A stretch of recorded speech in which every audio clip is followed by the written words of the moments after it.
Welcome back. To set the stage for Chapter 3 of the Assumptions book, I'd like to show you some street interviews that my wife and I did several years ago in Seattle, Washington.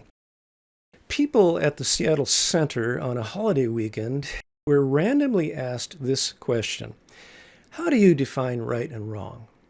And how do you determine the difference? Right and wrong. That's a tough one. Very basic, but very tough. Right, I think it depends on what your background is, what your moral set is. For me, it would be quite different than for someone else. It's the way you've been raised. It's the ethical standards that you've been held to or choose to hold yourself to. So I think it's extremely variable. Can't tell you. That's a good question. There's a lot of debates. If everyone knew what that definition was, I don't think there'd be as many political protests, pro-choice, pro-life, all that good stuff. So I'm really not in a position to say what is right or wrong. I think right and wrong is a matter of perspective, really. It's all perspective, really. Okay. I guess this isn't something I ever really explicitly think about. Usually I just go with my feelings. Yeah, and I think context matters too. I don't think there's any definitive right or wrong for anything. It really depends on the situation. Alright, so right is that which agrees with the person or group. Wrong is that which does not. It sounds like such an easy question, but it's really not. This idea of what is right and what is wrong. I don't know. I want to say there's really nothing that's right and wrong, because anything could be argued as to be right just as well as it could be argued to be wrong. So I think people know what is inherently right or wrong within their own immediate reality. So in the general sense, it's hard to decipher. We have to, though. If we didn't, it'd just be chaos. Then again, it does cause a lot of chaos too. So how would I define right or wrong?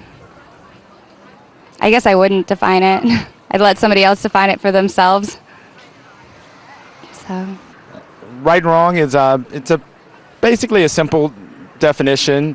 If you feel what you are doing in your body, it tingles, you have to listen to your body. If it feels wrong, then it's wrong. If it's what you know in terms of the things that people told you that are right or wrong, you know what those things are wrong. But I think generally it comes down to sort of how your body reacts and what it goes through when you're undertaking that decision to do something. And if your body tells you it's wrong, then it's wrong. We were taping for about 90 minutes. We had no difficulty finding people willing to share.